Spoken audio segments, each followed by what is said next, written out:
Hello and welcome to BJ's Wholesale Holdings Inc. third quarter fiscal 2024-25 earnings conference call. After the company's remarks, there'll be a question and answer session. In fairness to all participants today, we ask you to limit yourself to one question and return to the queue with any additional questions. And now to pass the call over to our host, Anj Singh, VP of FP&A. Please go ahead. Good morning and welcome to BJ's third quarter fiscal 2025 earnings call. Joining me today are Bob Eddy, Chairman and Chief Executive Officer, Laura Felice, Chief Financial Officer, and Bill Werner, Executive Vice President, Strategy and Development. Please remember that we may make forward-looking statements on this call that are based on our current expectations. Forward-looking statements are subject to risks and uncertainties that could cause actual results to differ materially from what we say on this call. Please see the risk factors sections of our most recent SEC filings for a description of these risks and uncertainties. Please also refer to today's press release and latest investor presentation posted on our investor relations website for a cautionary statement regarding forward-looking statements and non-GAAP reconciliations. And now I'll turn the call over to Bob. Good morning. Thank you for joining us to discuss our third quarter results. Our business delivered strong results in Q3 and performed well in an incredibly dynamic environment. Once again, we gained share and grew traffic, marking the 12th consecutive quarter of market share growth and the 15th consecutive quarter of traffic growth. These consistent results are a testament to the value that we provide to our members each day, as we are guided by our purpose of taking care of the families who depend on us. This purpose has never been more relevant, as many of our members are dealing with a considerable level of unpredictability in their everyday lives. This has impacted consumer confidence, which has been at low levels for much of this year, and we are taking these conditions as a call to action to lean even further into value for our members' everyday needs. Some of our actions include incremental offers to those members that may need a little bit more help in the current environment. In addition, we're rolling out reduced delivery fees to make our most convenient shopping channel even more accessible. The combination of value and convenience is a powerful unlock for us, and this will help our members realize even more value from their BJ's membership. We've also launched a 10% discount for our team members as a way of thanking those who are on the front lines living our purpose every day. For the quarter, we delivered merchandise comparable comp sales growth of 1.8% and adjusted earnings per share of $1.16. It's helpful to evaluate the performance on the two-year stack basis to normalize for the impact of last year's port strike and hurricane activity. Our two-year stack comp was 5.5%, an acceleration of nearly a point versus the first half. Our Q3 comp performance was evenly balanced across our two reportable divisions. Our perishables, grocery, and sundries division grew comp sales by 1.8%, with a two-year stack that accelerated sequentially to 6%. The investments we've made in both Fresh 2.0 and our category management process have driven continued share gains across our consumables franchise. We saw the most strength in perishable categories such as fresh meat, dairy, and produce, aided by our Fresh 2.0 investments. We also saw strength in non-alcoholic beverages and candy and snacking, driven by enhanced assortment and more prominent placement in our clubs. Our general merchandise and services business also grew by 1.8% on a comp basis in the quarter. Consumer electronics comped in the high single digits on success in computer equipment and tablets. Apparel, which we've highlighted on several recent calls, continues to grow, comping in the low single digits. The offsets we saw this quarter were in home and seasonal, which continued to be impacted by lower discretionary demand and consumer confidence, as well as some of the decisions we made earlier this year to tighten our inventories in light of the anticipated impact of tariffs. Our services business also contributed to the improved performance in this division during the quarter. Looking at the behavior of our membership base this quarter, we continued to see members across all income levels remain cautious, which tracks with what we broadly see in the consumer confidence data. We saw members exhibiting value-seeking behavior, including higher sensitivity to promotions, increasing purchasing of private label items, and some trade down. For example, given the high price of beef, we saw higher purchasing of ground beef versus more expensive cuts. Despite this type of behavior, member trends exhibited stability quarter over quarter across all cohorts when adjusting for the noise from the port strike. While value-sensitive members remain more exposed to the macro backdrop, we did not see any incremental pullback from them. That resilience reinforces BJ's position as a trusted destination for strong value and convenience when it matters most. The environment continues to move quickly, but our teams haven't lost sight of the fundamentals. By zeroing in on our controllables, they're advancing our strategic agenda, increasing member stickiness, making our clubs better places to shop, expanding convenience, and growing our physical footprint. These elements are central to creating value over time, and we built further momentum in each this quarter. I'll now provide an update on how those pieces are evolving. Our membership results continue to be robust, and we grew membership fee income by nearly 10% this quarter, driven by strong member counts, mixed benefits, and the effects of our recent fee increase.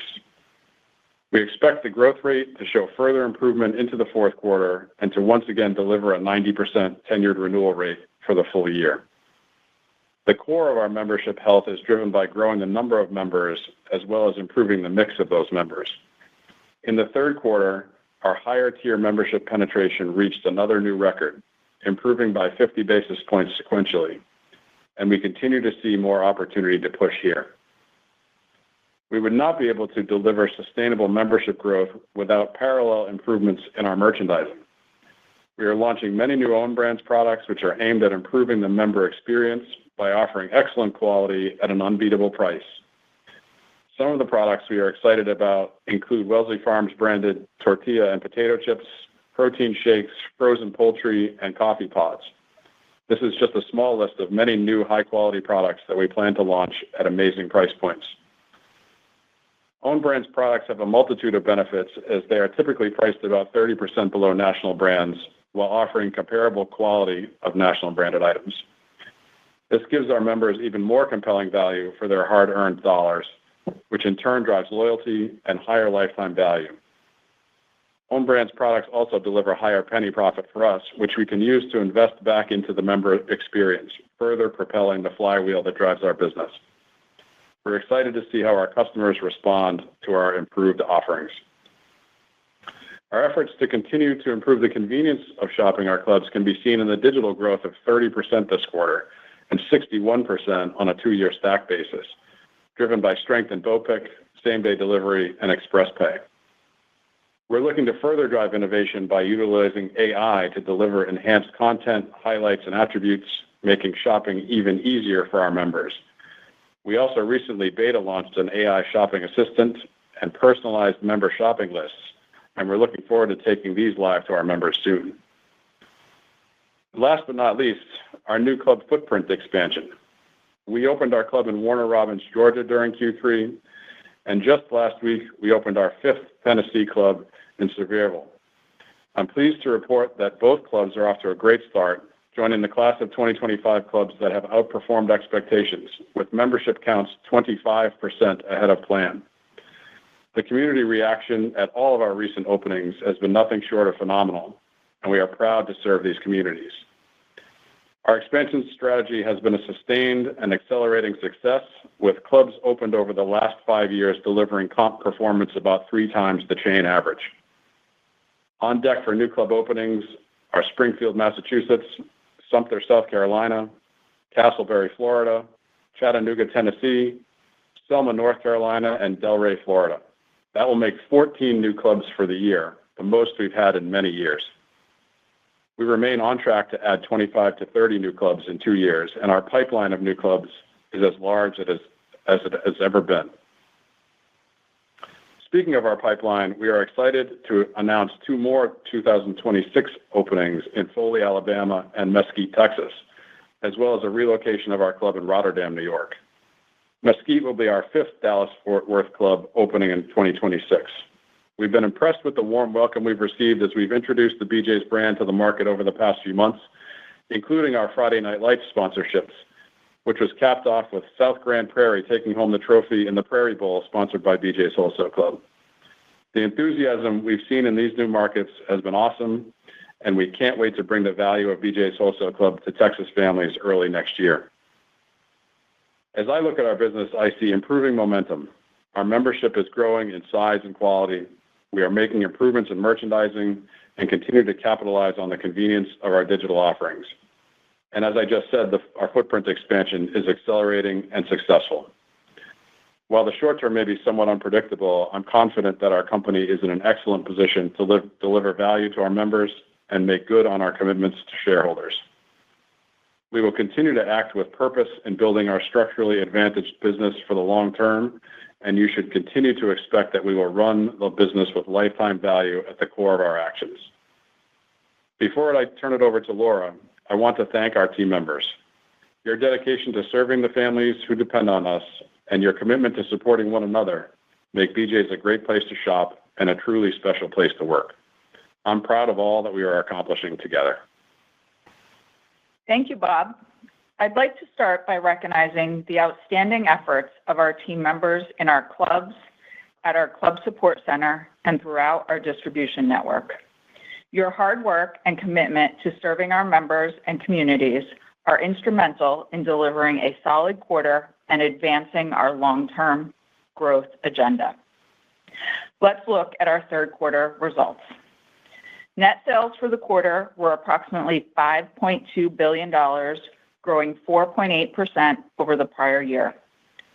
Total comparable club sales in the third quarter, including gas sales, increased 1.1% year over year as the average price of gas declined mid-single digits year over year. Merchandise comp sales, which exclude gas sales, increased by 1.8% year over year and by 5.5% on a two-year stack. We are pleased to grow traffic and units in the quarter. This quarter, we lapped the surge of business brought by last year's port strike.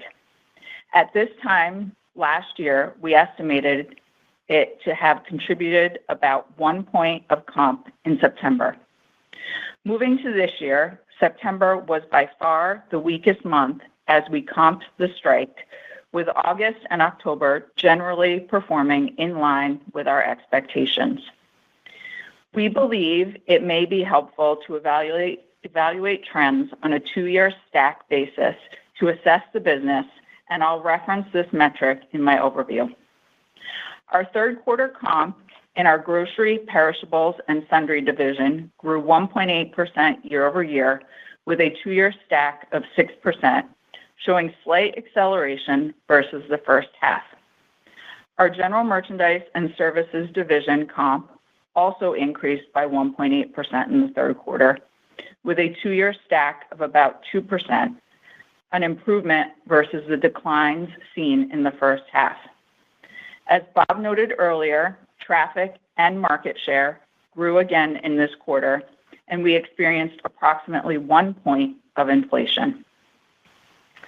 Digitally enabled comp sales for the third quarter grew 30% year over year and 61% on a two-year stack.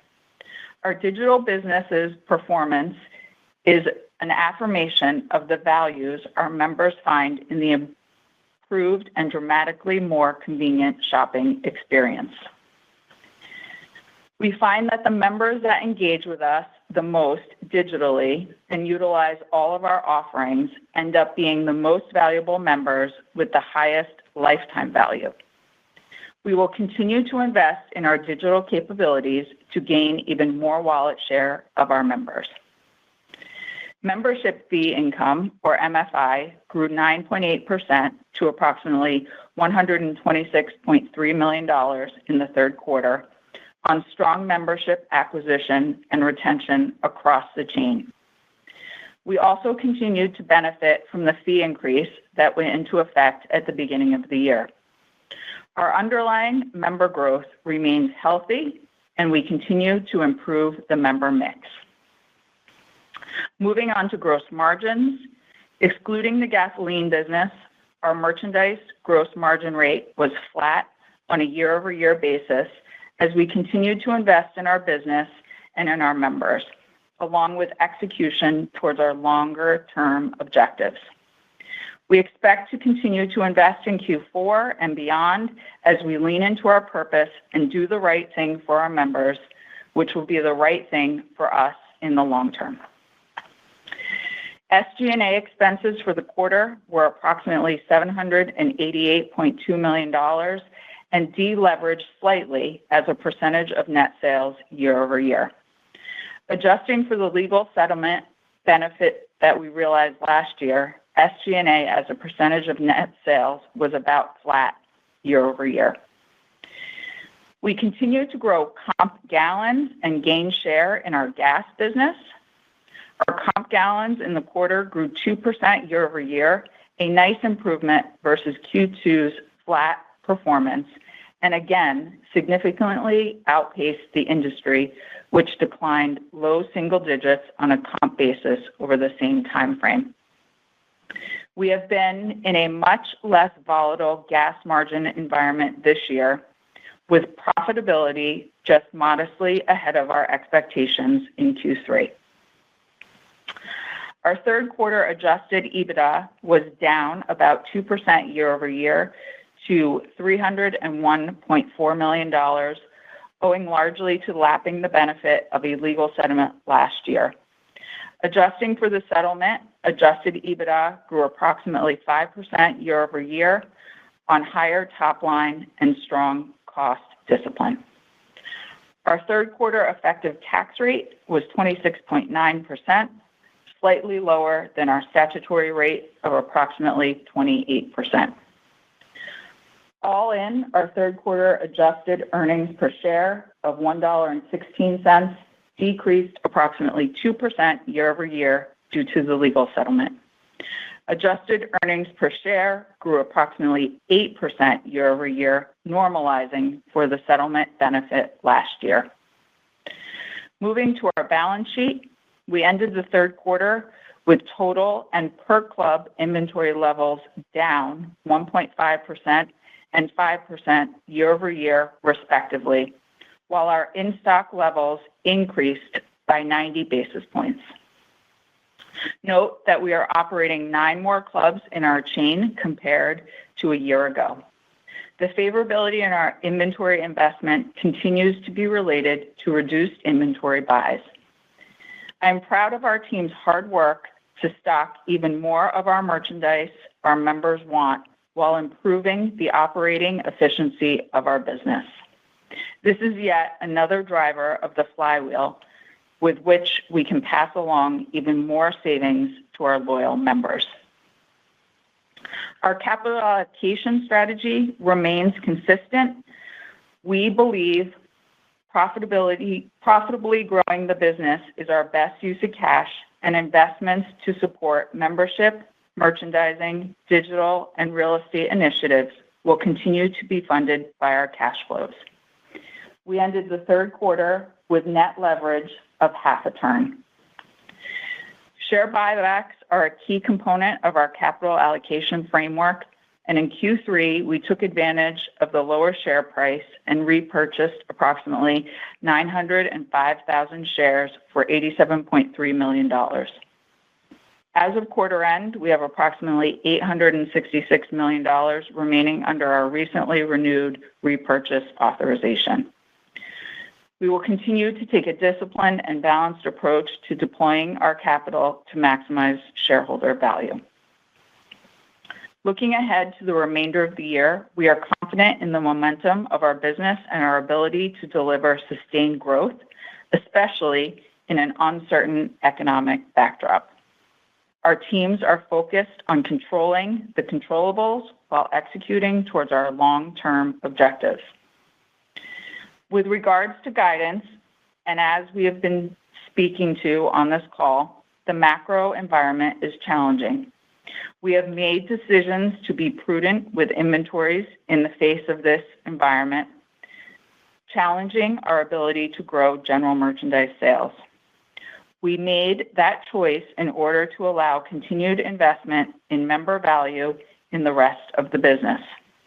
While it will hamper sales in the short term, we remain confident that this was the right decision. With that in mind, we are narrowing our guidance for the full year merchandise comp sales to a range of 2% to 3% for the full year. We are also increasing our range of expected adjusted earnings per share to be $4.30 to $4.40. The actions we've taken to support stronger, more sustainable growth are working, and our long-term roadmap is solid. With a resilient business model and clear strategic direction, we're well equipped to keep building on our success and deliver substantial value to our shareholders in the years ahead. Bob, back over to you. Thanks, Laura. As I noted earlier, we are making progress and building momentum. We're elevating the quality of our membership base while it grows. We're curating a stronger, more relevant assortment at prices that reinforce our value promise. Our digital tools are improving member experience, and our expansion strategy is bringing the BJ's model to new high-potential markets. Looking forward, our commitment doesn't change. We will keep living our purpose and focusing on the people and communities who rely on us every day, while executing on the long-term priorities that drive our growth. Thanks again for joining us today and for your support of BJ's Wholesale Club. We will now take your questions. Thank you very much. We'd now like to open the lines for the Q&A. If you'd like to raise a question, please signal now by pressing star followed by 1 on your telephone keypad. To remove yourself from line of questioning, will be star followed by 2. As a reminder, to raise a question, will be star followed by 1 on your telephone keypad now. Our first question comes from Peter Benedict of Baird. Peter, your line's now open. All right, guys. Good morning. Thanks for taking the question. I wanted to ask about some of the income demographics and the behavior. It sounded like it was relatively stable, and I think we're hearing a lot this week about kind of that lower end, facing some struggles. Can you remind us maybe your exposure to maybe the SNAP program? Talk about the renewal rates you're seeing maybe across these income demographics. Just anything further below the surface in terms of behavior across income demographics, both in the third quarter and then as you're kind of entering here into the holiday season. Thank you. Good morning, Pete. Maybe I'll kick this one off, and Laura can add to it if she sees fit. Our prepared remarks tried to tackle this question because we knew it would be out there. Certainly, everybody is concerned about the low-income consumer. The continued inflation provides clear pressure on that segment of all consumers, and certainly that segment of our members. With that said, removing the noise from the port strike and the hurricanes and stuff last year, we saw their performance in Q3 as being pretty resilient. Their purchasing habits were very stable, and we're pleased to see that. There certainly was a lot of noise at the end of the quarter and the beginning of the fourth quarter around the SNAP program and the government shutdown. I guess I would say there was a slight disruption in the end of Q3, a more meaningful disruption in the opening days of Q4. But now that program is back on track, we're recovering. Those participants, as they get access to their benefits, are choosing to come to see us, and as they have more opportunity to spend. So, we're encouraged by that showing from those members and from the members in the medium and high income cohorts that we saw during the quarter as well. And maybe one final point, we're also encouraged going forward by the administration's help recently on the tariff front in reducing the cost of things that are not made or grown in the United States. And so that should be helpful to all consumers, but most pressingly, the low-end consumers that you referenced. Yeah, good morning, Pete. I think I'd just add on top of it from a membership perspective, we're really proud of our continued membership results throughout the year. We are acquiring members in our existing clubs, so comp clubs, in our new markets and our new clubs that we've opened at the beginning of this year. And there isn't anything, when we look at the details of membership, to your question about kind of cohorts, that looks different. We're acquiring members across all the cohorts, and so we're really happy with our continued strength from a membership perspective. That's great. Thanks for the perspective. Good luck. Thanks, Pete. Thank you very much. Our next question comes from Kate McShane from Goldman Sachs. Kate, your line's now open. Good morning. Thanks for taking our question. We wanted to ask if you believe that the right long-term same-store sales growth for this business is in the 3 to 4% range. If so, why? And what do you think is holding you back from achieving this comp over the last several quarters? Morning, Kate. As you know, we've been transforming our business over the last several years with the idea of really, four things. One, growing and maintaining a stickier membership. Two, improving our merchandising. Three, improving our convenience through digital. And then finally, increasing our footprint through real estate expansion. And as we talked about in the prepared remarks, all those things are heading in the right direction. Certainly, the things that we're doing sometimes conflict with what happens in the outside world. We certainly have the luxury of competing against great competition, and it's certainly been a choppy economic backdrop out there. So we have tremendous confidence in our long-term ability to grow this business from a top-line perspective. We're showing signs of that in all four of those pillars, and we'll continue to work on each of those to get to that point. The thing that we try hardest to do, obviously, is put the right products on the shelf at the right value. And we made tremendous strides, I think, during Q3 to do that. Our merchandising team has put a lot of effort this year into that idea of greater products at greater values. And we made considerable investments in Q3 with that in mind. We'll continue to do that because that's what we believe wins. Value and convenience are really what we're after for our members. And we'll keep plugging. We're very optimistic in our long-term aspirations. Thank you. And if I could just follow up with one question, you just mentioned the competitive environment. We were curious about what the competitive response has been when you open in some of these new markets, particularly Dallas, which has a really strong grocery offering and other club offering already. It sounds like things are going well there, but wondered if you had any more details with the fifth store opening.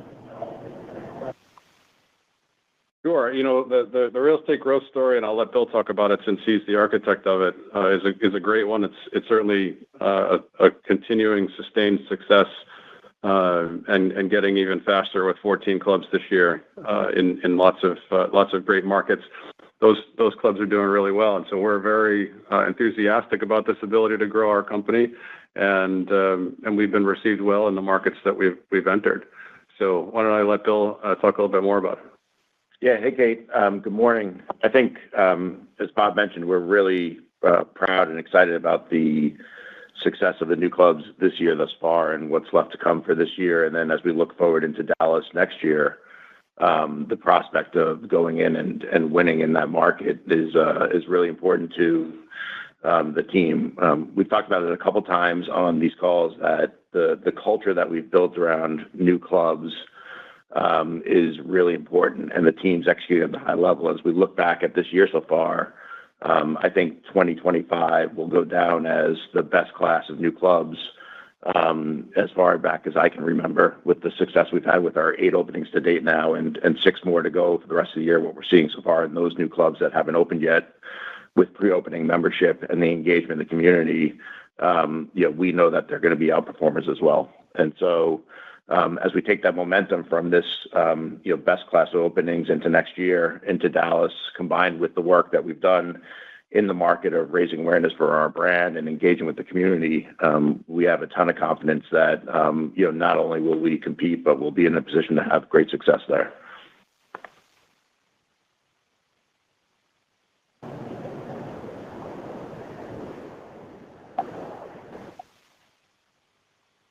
Thank you very much. Our next question comes from Robbie Ohmes from Bank of America. Robbie, your line is now open. Oh, hi. Thanks for taking my question. I wanted to follow up on the inventory positioning that Laura talked about. I just wanted to understand how you're thinking about that for the fourth quarter. Is it a positioning that sort of limits sales upside but supports margins? Just what's the pluses and minuses of the tight inventory and semi-related. Fresh 2.0 was a great tailwind and comp driver. The benefit, the tailwind has slowed here. Is there anything that can re-accelerate? Is there a Fresh 3.0 or something like that that's in the works here to kind of get that to re-accelerate? Thanks. Yeah. Good morning, Robbie. Maybe I'll take a shot at starting off, and Laura can fill in. I think what you're referencing is Laura's comments around proactively managing our general merchandise inventory. When we were in the beginning part of the year, trying to understand where prices would go and costs would go as a result of tariffs, we made some proactive decisions to manage potential markdowns to allow us to fund greater investment in overall value for our members. And I think that was the right decision. I think you want us to do that every day. That is really why we're here. We've taken those dollars and in fact invested them across the rest of the business. In Q3, significantly reduced pricing on own brands water, on several other beverages, on some paper products across our produce assortment. So we are really trying to balance those two things. And so we do have a more conservative inventory position from a general merchandise perspective. That was true in Q3. It remains true for the fourth quarter. And I do think it will limit the upside of the general merchandise business, but again, allow us to continue investing for the overall value for our members. I think the other story within inventory is really an absolutely terrific performance in managing the overall inventory levels of the company. The team has done a really masterful job in the whole business to have our in-stock rates go up 90 basis points into inventories that are down. We're doing a much better job allocating inventory throughout our chain, making sure that things are where they need to be, when they need to be there, and to be in stock for our members every day. We need to keep turning that handle and get better and better every day, but I couldn't be more proud of the team to make a performance like that happen. Anything else, Laura, on inventory? No? Fresh 2.0, I think was another terrific program. Continues to yield benefits. That started out in our produce business. We had terrific produce results during the quarter again. And what you're seeing from the perishables business overall is some of the reduced benefits from egg inflation and things that are offsetting some of that great performance. But with that said, we've talked about the next iteration of Fresh 2.0, and call it what you want, 2.1 or 3.0. We have made another set of considerable improvements in meat and seafood, and we're looking to doing the same in bakery and other categories as we go forward. The mission there is the same, right? Our best members interact with us in these categories. If we can show them the greatest product, the freshest product at compelling values, displayed in a way that is compelling, train our team members so that they are experts in all these disciplines, we can provide a better experience for our members, get more people into those categories, and grow the overall traffic of the business. That is certainly the result that we saw from Fresh 2.0 in the produce segment. The early returns on meat and seafood are good as well. And so we're very optimistic about that program and its ability to drive sales within those categories, but also to get to that further bigger goal of driving traffic in the whole business, which obviously drives lifetime value. So some of these investments are expensive, but they're very much worth it in terms of driving the top line and the overall value of membership to BJ's. Sounds great. Thanks, Bob. Thanks, Robbie. Thank you very much. As a reminder, if you would like to raise a question, please signal now by pressing star followed by 1 on your telephone keypad. Our next question comes from Steven Zaccone from Citi. Steven, your line is now open. Great. Good morning. Thanks very much for taking my question. I wanted to ask about the implied fourth quarter same-store sales, because you referenced in the release that you've also seen some holiday momentum, momentum to start the holiday season. Can you just talk through your category assumptions in the fourth quarter, and then how you think about low end versus high end of the range? Sure. Again, maybe I'll start and Laura can fill in, Steve. We certainly, I think, had a good performance in the third quarter. I keep using that word resilient, but into the face of the port strike and the hurricane activity and all that stuff, our sales were a bit higher than we thought they might be in the range of outcomes. And the team's preparation for the holiday season, I think, has been fantastic. We've been investing in value. We've got incremental promotions out there.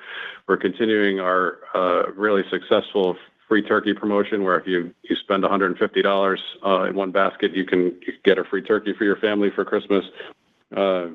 We're doing a lot of these things, to really build on the momentum we saw in Q3 and get our members in our clubs and make them happy. With that said, it's a choppy economic backdrop out there, right? We've talked about the low-income consumer at this point. We certainly have a little bit of a harder hill to climb from a comparative perspective. We had a good Q4 last year, but net, while it's a wide range of outcomes that can happen in any quarter, most notably the fourth quarter, we are cautiously optimistic about our ability to put up some good numbers in the fourth quarter.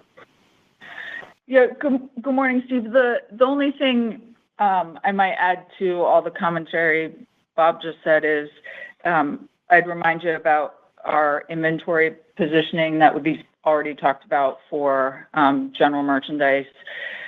So we factored that into the range of outcomes. That doesn't mean that we will be out of stock in general merchandise. It just means that we've tightened up the buys and we've picked the best of the best assortment. So we're ready for Thanksgiving, like Bob talked about, and we're ready for our members for holiday, kind of as we roll into December. Okay, thanks. The follow-up I have then is on that general merchandise. So when we think about the inventory planning assumptions and maybe just talk about the buying environment, how does that look for the first half of next year? Right, because you made changes to the second half, presumably based on tariff uncertainty. But how does that apply to general merchandise plans as we kind of glance into 2026? Yeah, look, it's. I don't want to get too far over our skis and talk about next year, but obviously the fourth quarter seasonal merchandise was bought in the spring when there was considerably more uncertainty around what the tariff exposures might be and what the consumer's response might be to any increase in prices. Every quarter we go through, we get more and more clarity, and we get more information from our members as well. And so we obviously alter our buys accordingly. I guess the other thing I would say is Q4 typically has a higher general merchandise penetration and obviously lower in the first quarter. And so that this question becomes a little bit less important as we get into the beginning of the year. Okay, thanks very much. Thank you very much. Our next question comes from Mike Baker from D.A. Davidson. Mike, your line is now open. Okay, thanks. Hate to focus on the short term so myopically, but the guidance, your fourth quarter implied guidance, to me, I'm calculating around 2.5, something in that range. Correct me if I'm wrong on that, at least at the midpoint of the outlook. But if you are in that range, that's a pretty big pickup on a 2-year basis against the 4.6 last year. So given all the caution you're talking about, can you square that, or is it more reasonable to think about maybe the low end of the implied fourth quarter guidance? In other words, consistent on a 2-year basis.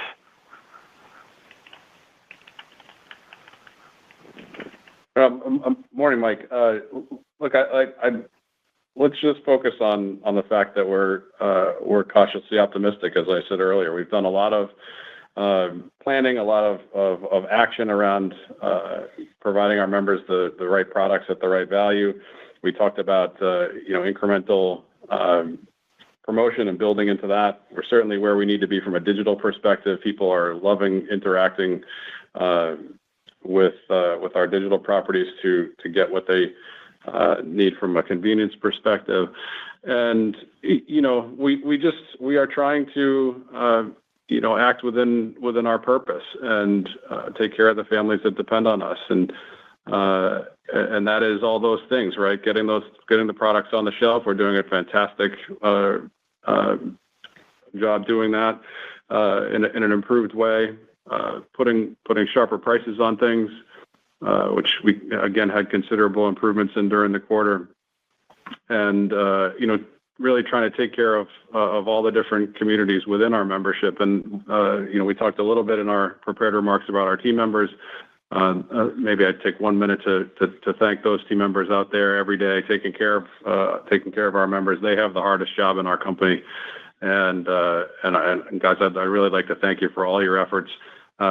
We initiated for the first time in our company's history a 10% discount for our team members, to really say thank you, to acknowledge that it's tough out there for everybody, and to help our team members through their holiday season purchasing as well.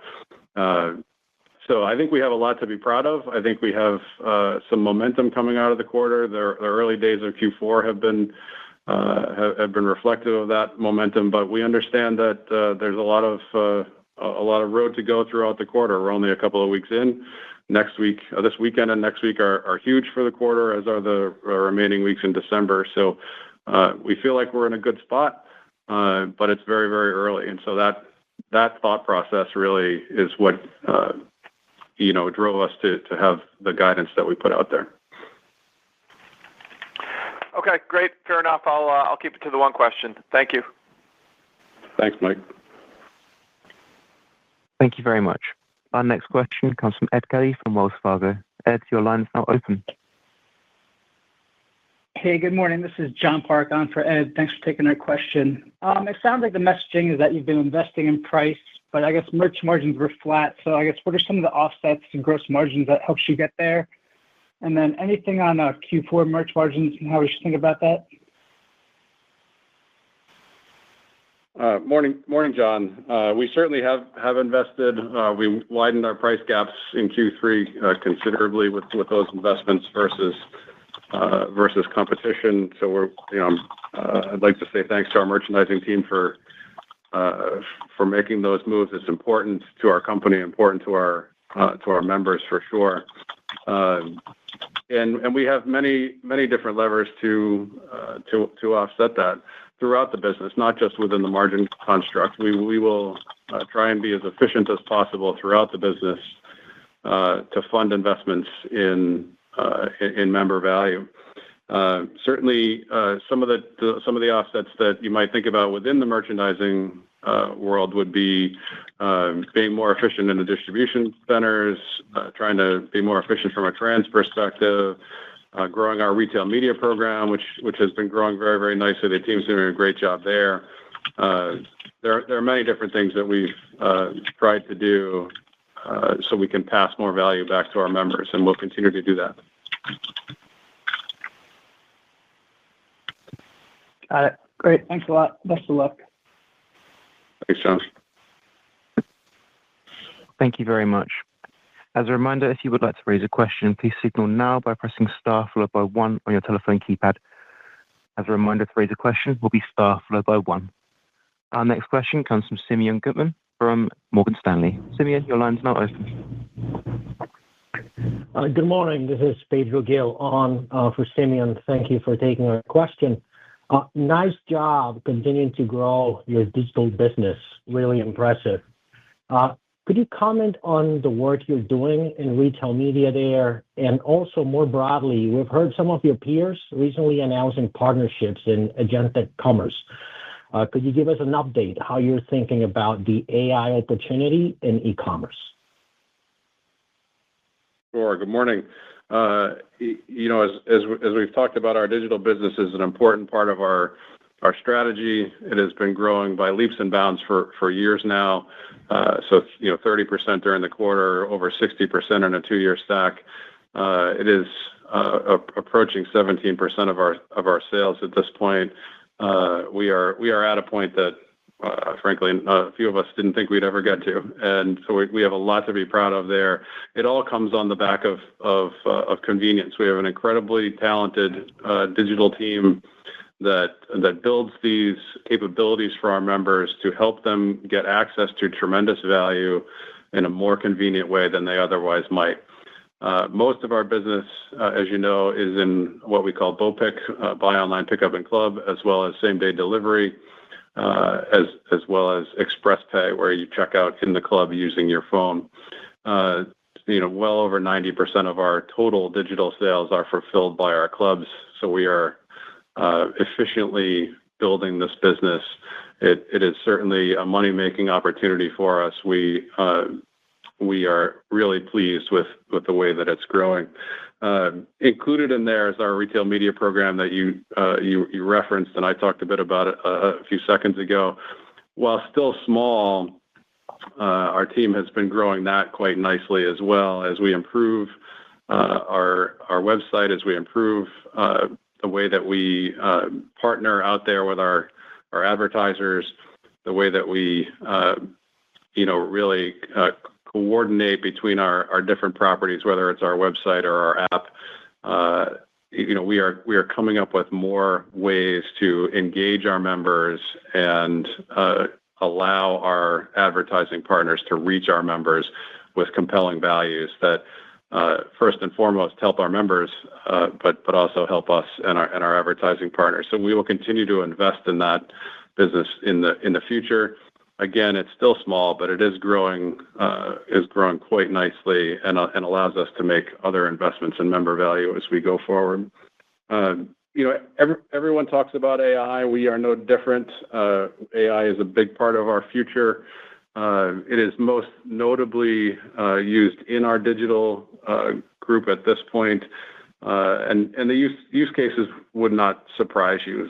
They were on the vanguard of using it to make coding more efficient, making testing code more efficient, and they will continue to use AI in consumer-facing avenues as well. And so I'll give you a couple of examples that we talked about in the prepared remarks. We've got beta launched AI shopping assistant and are using AI to do predictive shopping lists for folks. Probably the thing that's most well along, however, is partnering AI with the robotics that we have in our stores. We have a robot that roams our stores named Tally. And initially, Tally was just helping us with inventory accuracy and price sign accuracy. And now we have taken that much farther, where Tally's imagery creates a digital twin of each of our buildings, something that we've never had before because our buildings don't have warehouse management systems.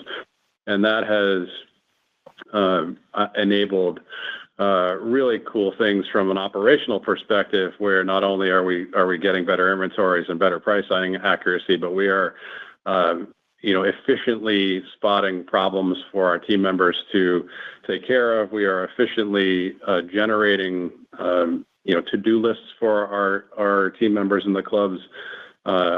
Find inventory, what needs more inventory, what should they be doing first within the building. We're using it really help us spot quality issues in our fresh businesses as well, so we can make sure that our standards there are tip-top every day. We're finding new ways to use Tally and the data that it provides, every day. I think the thing that's been most effective so far has been using those digital twins to predict the most efficient pick paths for our team members to pick orders for BOPIC or curbside or same day, where they are about 40% more efficient today than they were before. So we'll continue to build on the use of AI. We'll continue to focus on long-term investments that really will allow us to continue our mission, which is to offer our folks the best products at the best prices. Probably the next thing up from a robotics and AI perspective will be our automated distribution center in Ohio that will go live next year. That will be, when it gets going, far more efficient than a traditional distribution center, and will operate almost entirely in a robotic fashion. So it'll be fun to see that. I've been out there to see it recently, and I can't wait to see it with all the machinery going in there to see how it works. But it's all in the same spirit of providing even greater value for our members. Pedro, I'd just add all that commentary that Bob just said about Tally and the robotics we have in our club. There's a close tie to that with the work that our planning and allocation teams are doing that we already spoke about in our prepared remarks. And that is producing our in-stock levels that have improved kind of year over year. So there is a tie beyond some of the digital efforts into how we're putting product on our shelves and how our teams internally are using the data from Tally as well. Awesome. Fantastic. Thank you for that. As a follow-up, if I could ask you, if you could comment on the competitive environment. You had nice improvement in merch margin in the first half, a little more even this quarter. To the extent that you can comment, and I totally get it, it's still early, how should we think about the level of investments next year? Are there any particular areas within grocery or gen merch that you're looking to prioritize?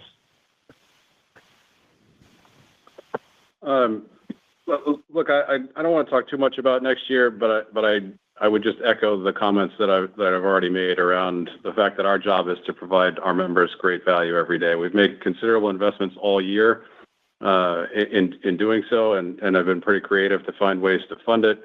Having the merch margin results that we had in Q3 while making the investments that we made was a good result.